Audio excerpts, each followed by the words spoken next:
J'avais beaucoup de maux de tête fréquents, là, comme des migraines à tous les jours.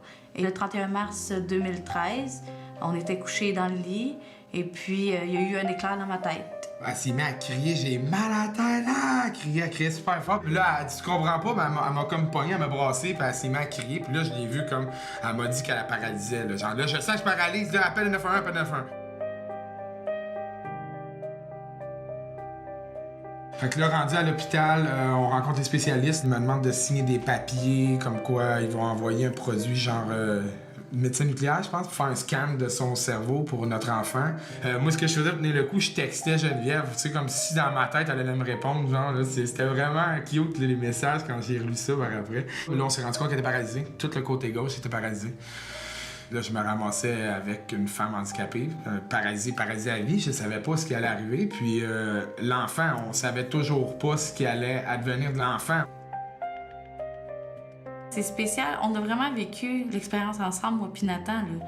Lui, il était avec moi à l'hôpital tout le long. Là. Il l'a vécu à sa façon. Il était dans mon ventre. Là. Mais il a été là tout le long. Puis on vit encore plein d'expériences en même temps, ensemble. J'avais une motivation énorme. J'ai un bébé à m'occuper. C'est essentiel que je sois capable de me réadapter minimalement pour être capable de subvenir à mes besoins et ceux de mon enfant.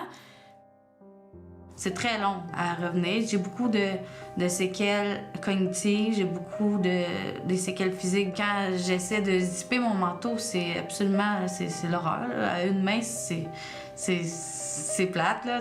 Quand on a deux mains, on s'en rend pas compte, là, mais c'est très long. Je suis pas capable d'attacher les souliers, je peux pas couper des légumes.